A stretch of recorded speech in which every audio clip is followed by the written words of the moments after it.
Merci beaucoup. Vous avez déjà dit pas mal de choses, c'est bien ce qu'on fait à l'ADEPE. Moi, rentrer un peu plus dans le côté analyse psychométrique, donc justement dans le cas d'enquête longitudinale.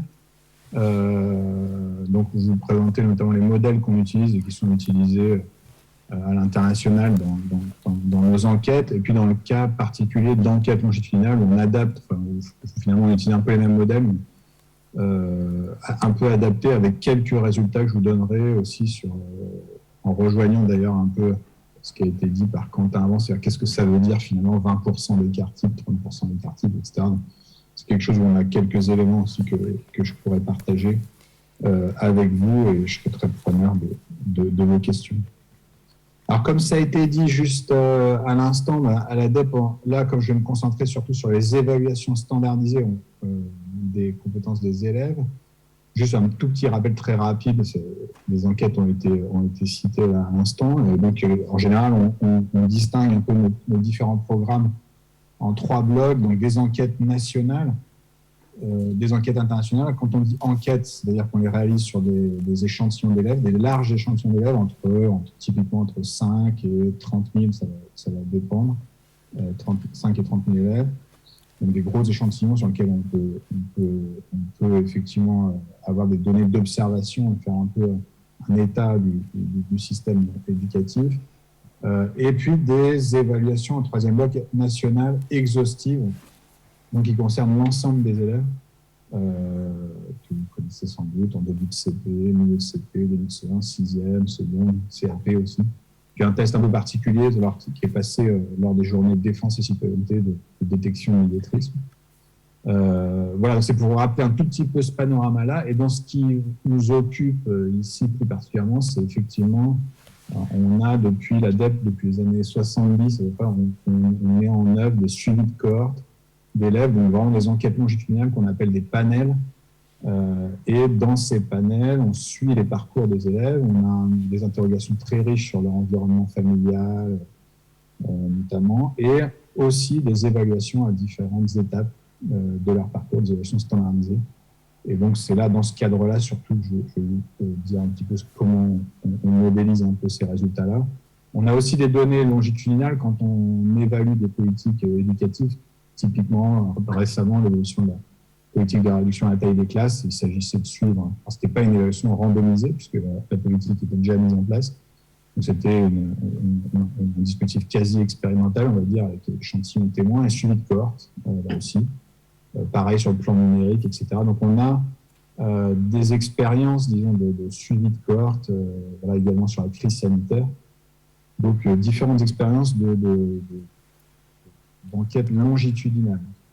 Donc, et c'est là-dessus, comme je pense que ça certainement des questions de votre côté également sur comment modéliser les scores et l'évolution des scores des élèves au fur et à mesure de leur parcours, qui sont intéressants à partager avec vous.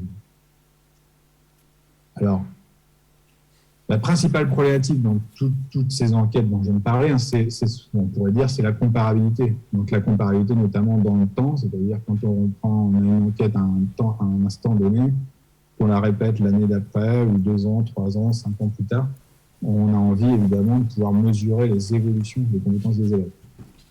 Bien sûr, le problème, c'est que la réussite des élèves et leur taux de réussite notamment va dépendre de la difficulté du test, et inversement, la difficulté d'un test va dépendre du niveau de compétence des élèves.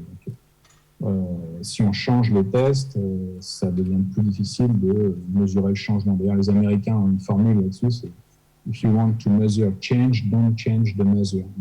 Mais parfois, ce n'est pas évident de ne pas changer la mesure. Pour mesurer le changement, on est souvent obligé de changer la mesure, parce que, par exemple, les programmes ont évolué, les élèves aussi, les attendus aussi, etc. Donc toute la difficulté, ça va être de pouvoir contrôler justement la difficulté des questions qu'on va poser ou des items qu'on va poser aux élèves pour comparer des groupes d'élèves.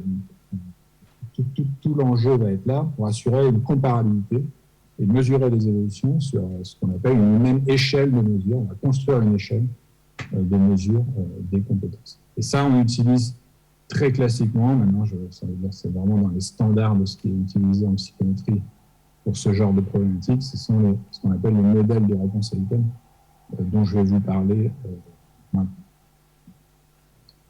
Donc, c'est des modèles probabilistes qui visent en fait, qui s'intéressent à la probabilité de réussir un item. Donc, on vient vraiment au niveau de l'item et on va essayer de modéliser la probabilité qu'un élève donné réussisse un item donné.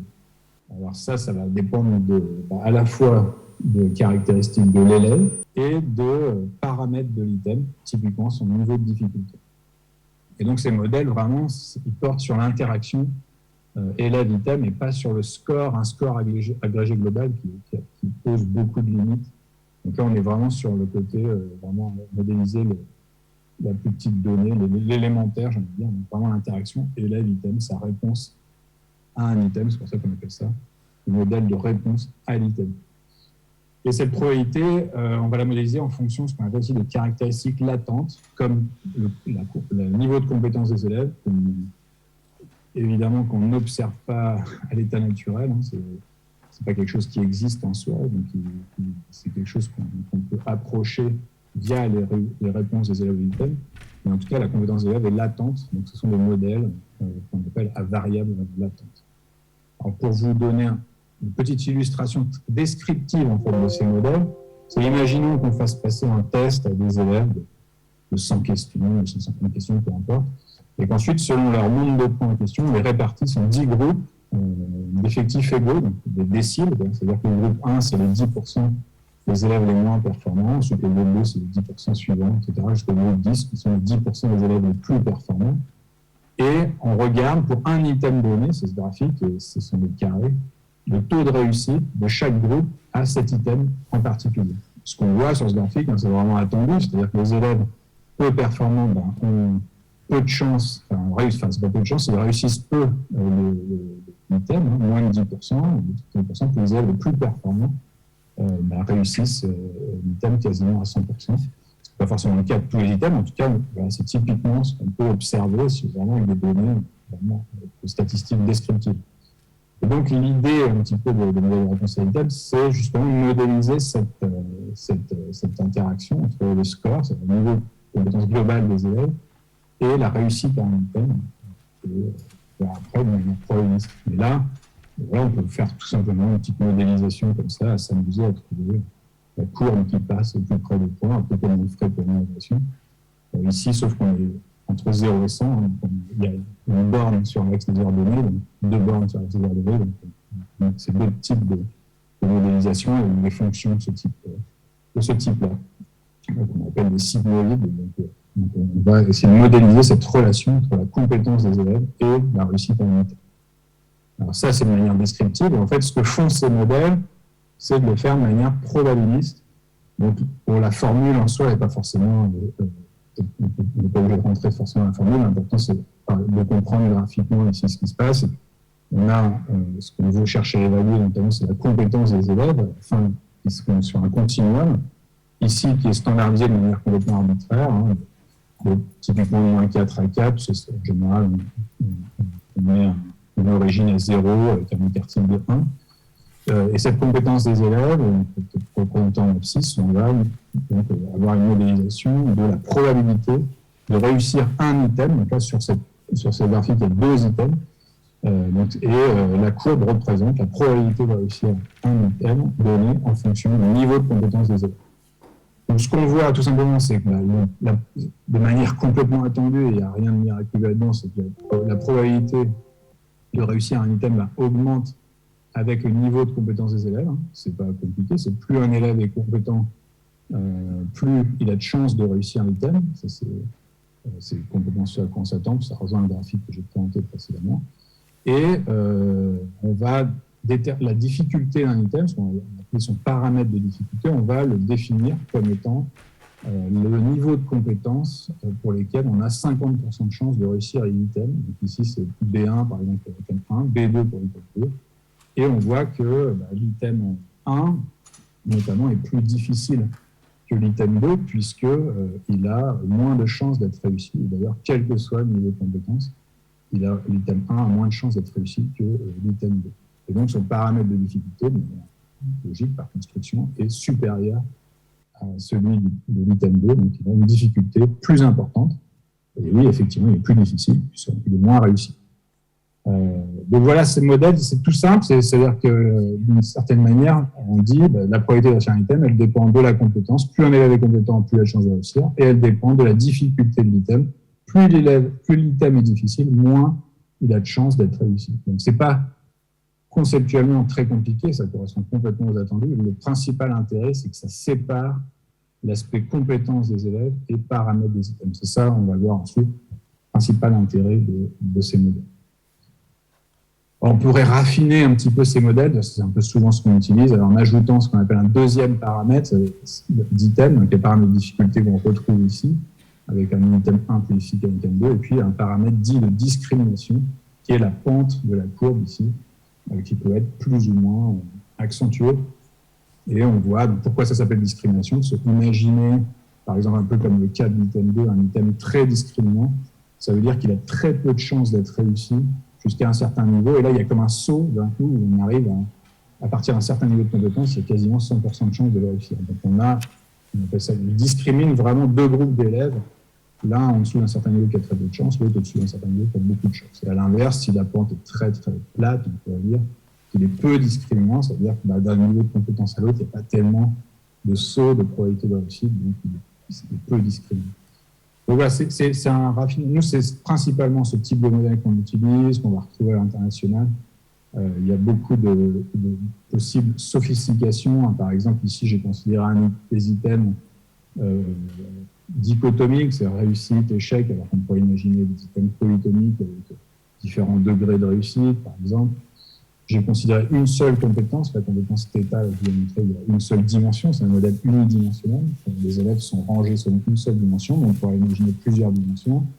Des compétences pas continues mais catégorielles, prendre en compte d'autres aspects comme le temps de réponse, un effet correcteur, etc. Donc, il y a une littérature immense sur les modèles de réponse à l'item qui, je vais revenir, mais qui est des fois presque trop sophistiqué, enfin, qui va dans des degrés de sophistication, mais on peut se demander si c'est parfois très utile. En tout cas, il y a une littérature où on peut un peu se perdre, mais il y a des applications qui sont très concrètes et pas si compliquées que ça à mettre en place une fois qu'on a compris l'intérêt en fait, et l'utilité de ces modèles. Alors justement, je vais revenir un peu sur l'utilité de cette fameuse phrase que les statisticiens notamment connaissent bien, tous les modèles sont faux, sauf mais certains sont utiles. Là, c'est vraiment le cas. Ces modèles marchent plutôt bien dans le sens où ils représentent assez bien le fonctionnement des items, mais bien entendu, ils sont loin de représenter l'entièreté du fonctionnement, de ce qui se passe quand un élève répond à un item. En tout cas, ils sont utiles pour pas mal de raisons. Et notamment, comme je viens de le dire, c'est-à-dire qu'un de leurs principaux intérêts, c'est de séparer vraiment ce qui relève des items et ce qui relève des élèves. Typiquement la difficulté des items et le niveau de compétence des élèves. Donc, voilà, par ce qu'on va souvent faire, et ce qu'on va faire, on va le voir ensuite dans les aspects longitudinaux, c'est pour comparer des groupes d'élèves, on passait des évaluations différentes, mais ayant des items communs, c'est très important, on va considérer que les paramètres des items qui sont communs aux deux évaluations, là, ils sont fixes. C'est-à-dire que leur difficulté est la même, en fait, quelle que soit l'évaluation dans laquelle ils se situent, ils ont un niveau de difficulté intrinsèque en quelque sorte. Mais ce qui peut varier, par contre, ce sont les compétences des élèves. Elles peuvent varier, par exemple, d'une année à l'autre, d'un pays à l'autre, etc.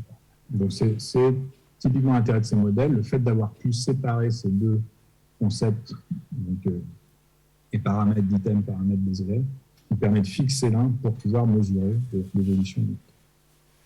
Donc une petite représentation, par exemple, schématique aussi, c'est une fois on l'a vu tout à l'heure dans la formule, si vous avez juste regardé, je vous ai dit pas forcément le faire, mais en tout cas, ce qu'on voyait, c'est qu'il y avait un moment un θ, c'est-à-dire compétence des élèves moins B, la difficulté des items, ça veut dire qu'on met sur la même échelle aussi les compétences des élèves et les paramètres des items. Ça aussi, c'est pas inintéressant. Donc là, j'ai fait une représentation un peu type schématique, et ce que vous verrez souvent quand vous regardez, si vous regardez un peu la littérature sur le modèle de réponse à l'item, il y a souvent des représentations de ce type, où à gauche, ici, on représente la distribution En général, on regarde en manière normale, enfin, ouais, non, ça suit à peu près le même ordre. Entre les élèves les plus faibles et les élèves les meilleurs, donc typiquement, nombreux élèves dans le niveau médian et puis moins dans le niveau extrême. Et donc sur la droite et sur la gauche, pardon, et sur la droite, un classement des items les plus faciles aux items les plus difficiles selon leurs paramètres de difficulté B qu'on a vu tout à l'heure. Et comment ils sont placés? Tout simplement, je vous ai dit en θ moins B dans la formule. Donc, si on regarde, c'est B étant finalement défini comme le θ qui conduit à 50% de chance de réussite. C'est-à-dire qu'ici, si vous regardez l'item 4, les élèves qui sont situés ici en face de l'item 4, à ces niveaux-là en face de l'item 4, ils ont 50% de chance de réussir l'item 4 par construction. Ils ont moins de chances de réussir l'item 1, 8, 2, 6, etc., parce qu'ils sont plus difficiles.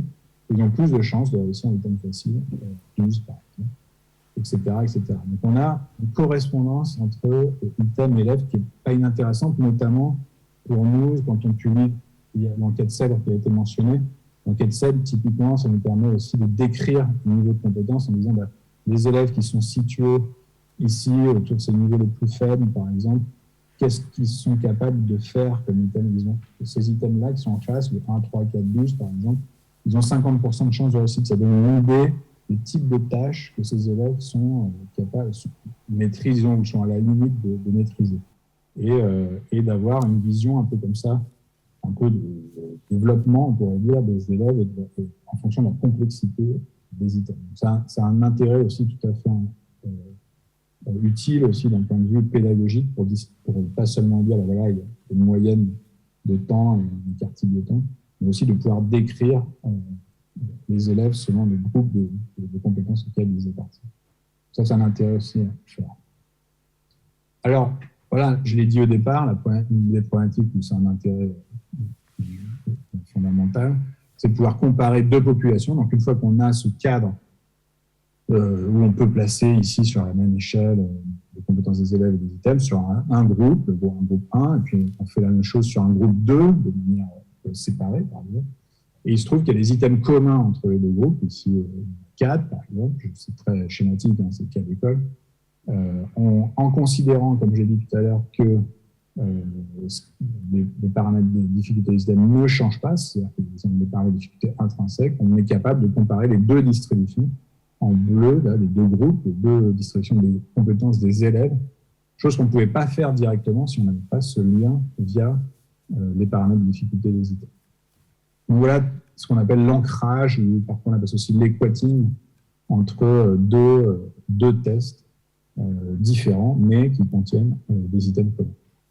Alors bien sûr, il y a certaines hypothèses, dont une, c'est qu'il n'y ait pas ce qu'on appelle de fonctionnement différentiel, parce que imaginons qu'un item ici se comporte de cette manière, c'est-à-dire que dans un groupe, l'item 6 est plus facile que l'item 7, et puis dans un autre groupe, l'item 6 est plus difficile que l'item 7. Donc là, on a ce qu'on appelle un fonctionnement différentiel qui peut apparaître, c'est-à-dire qu'il y a quelque chose d'autre qui est intervenu dans la probabilité de réussite, quelque chose d'autre que simplement le niveau de compétence. Alors ça, on peut le regarder, par exemple, garçon-fille ou entre différents pays. C'est des choses qu'on fait beaucoup. Hein. Par exemple, dans PISA, on regarde d'une langue à l'autre. Est-ce qu'on a la même hiérarchie de difficulté des items? C'est tout un enjeu, notamment dans la comparaison internationale, hein, d'arriver à conserver cette hiérarchie de difficulté. Il y a des items qui, lors de la traduction, sont rendus plus ou moins faciles. Hein. C'est tout ça qu'on essaie de contrôler pour éviter ces aspects de fonctionnement différenciel. Qui veulent tout simplement dire que la réussite différente sur un groupe, c'est à niveau égal, il y a quelque chose qui s'est passé qui est influencé sur la probabilité de réussite, en dehors de simplement la compétence θ, la compétence qu'on vise. Donc il y a cette hypothèse qui est vérifiée systématiquement, mais qui peut être plus ou moins, disons, vérifiée selon les contextes. Par exemple, je parlais des évaluations internationales, c'est sûr que par exemple des fonctionnements différentiels, on observe beaucoup plus entre des langues type, par exemple, le français et le japonais, qu'entre le français et l'italien ou l'allemand, avant contrôle, etc. de procédures de traduction, c'est des choses qui apparaissent beaucoup plus. Donc voilà, modulo cette hypothèse, en tout cas, on est capable de mettre sur la même échelle ces deux groupes. C'est ça l'intérêt. Donc, quelques exemples d'applications. Bon, je l'ai dit, les comparaisons temporelles. Par exemple, une année N, j'ai des items là, qui sont en bleu clair, j'en ai d'autres en bleu foncé, puis les items en bleu foncé, je les reprends. L'année N plus 3, 4 ans, peu importe. Et puis, j'ajoute éventuellement d'autres items en rose.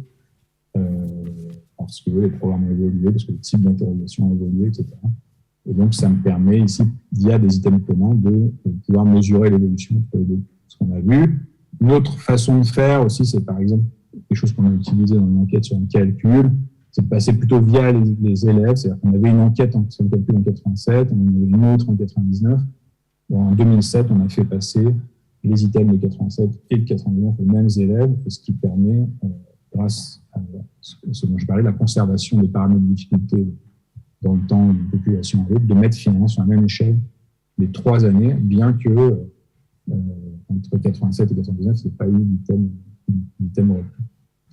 Un autre exemple, ce sont ce qu'on appelle les cahiers tournants. Donc, c'est plutôt que de faire passer l'ensemble des items à, si on veut couvrir l'ensemble des programmes scolaires, ici de sciences physiques, de SVT, etc., plutôt que de faire passer l'ensemble de tous les items qu'on a construits qui pourraient conduire à passer un élève à passer 6 heures d'évaluation, par exemple, on les répartit dans différents cahiers et par ces systèmes, pareil, ça c'est des cahiers tournants, donc il y a des items communs entre les cahiers, agencer de manière un peu intelligente, qui nous permet d'avoir tous les croisements possibles et qui nous permettent justement, comme on a tous ces croisements possibles, de mettre sur la même échelle les paramètres de difficulté des items et donc les compétences des items.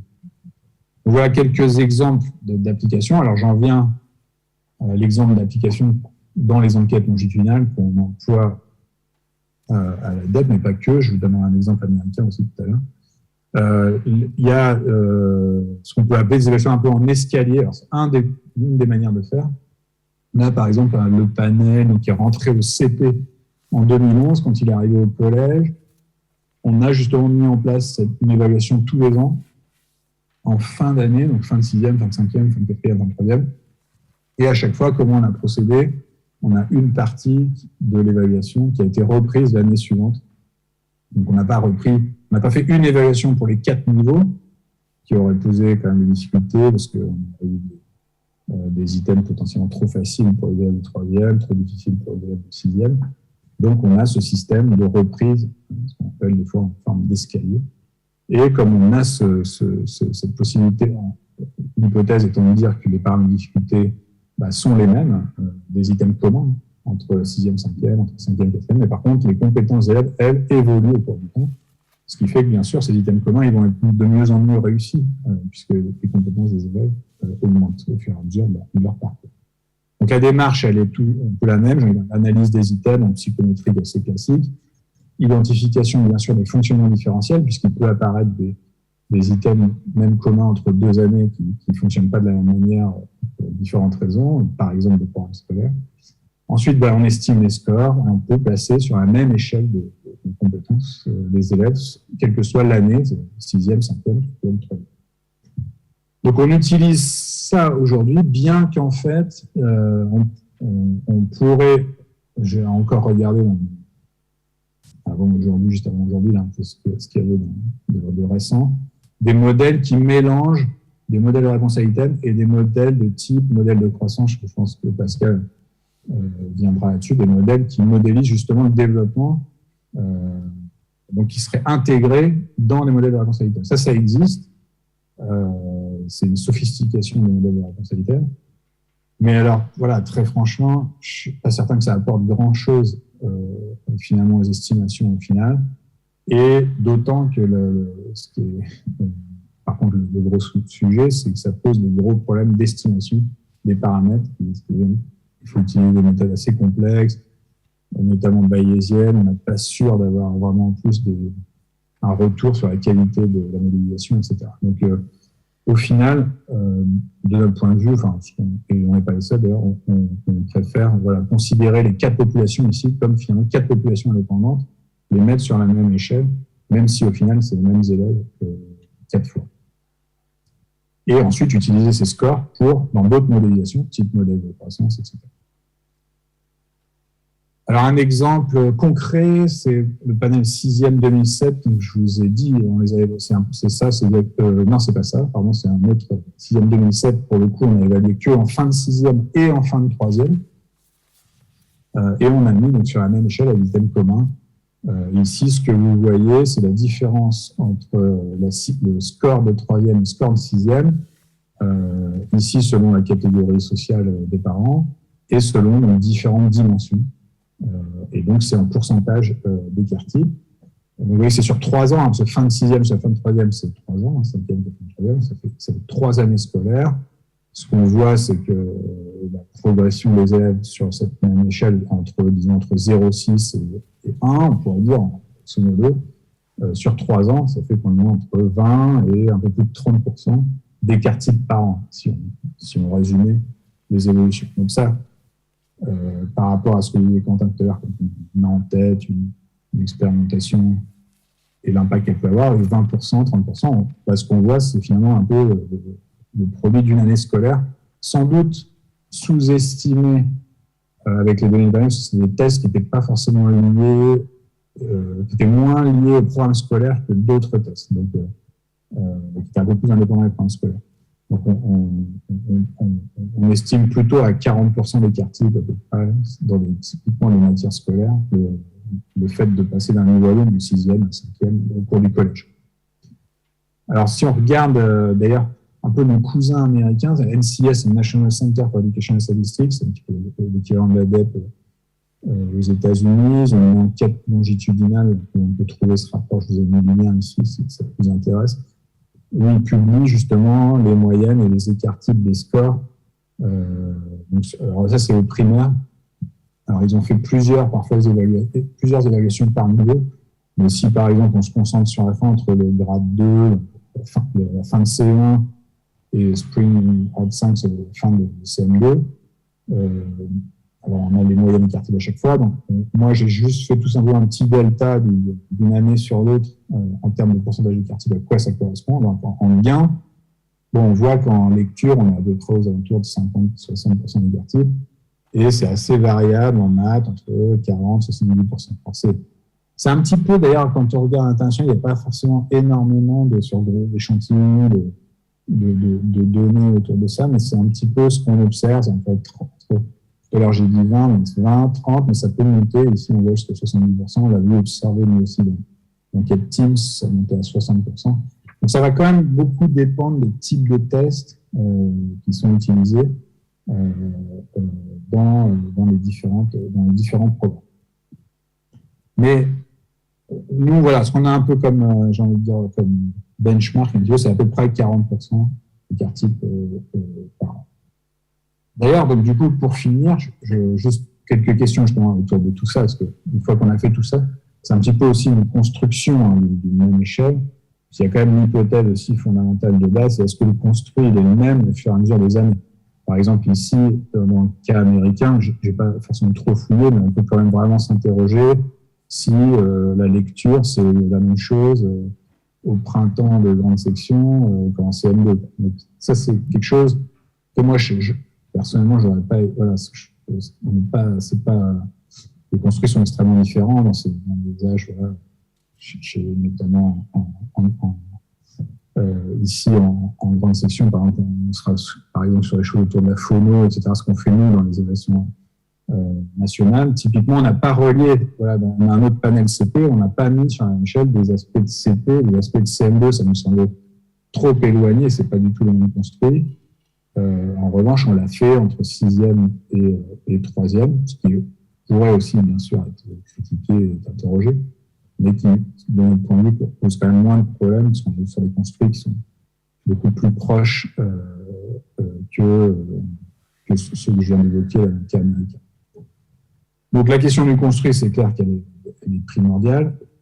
Après, un petit mot quand même sur l'interprétation, en plus, ça fait écho quand même à l'intervention de Quentin avant, c'est-à-dire que ce qui est intéressant aussi, là, j'ai simulé tout simplement un gain de loi normale de moyenne 0, d'écart type 1, et puis imaginons qu'on gagne 40% d'écart type par an, ce qui est à peu près le benchmark qu'on a. en tout cas entre la 6e et la 3e. Ce que vous voyez, c'est qu'il y a quand même, dans un cas comme ça, c'était juste pour représenter, je ne suis pas sûr qu'on ait tous ça en tête, mais le recouvrement est quand même très important. C'est-à-dire, c'est pas des courbes si séparées que ça, avec des écarts.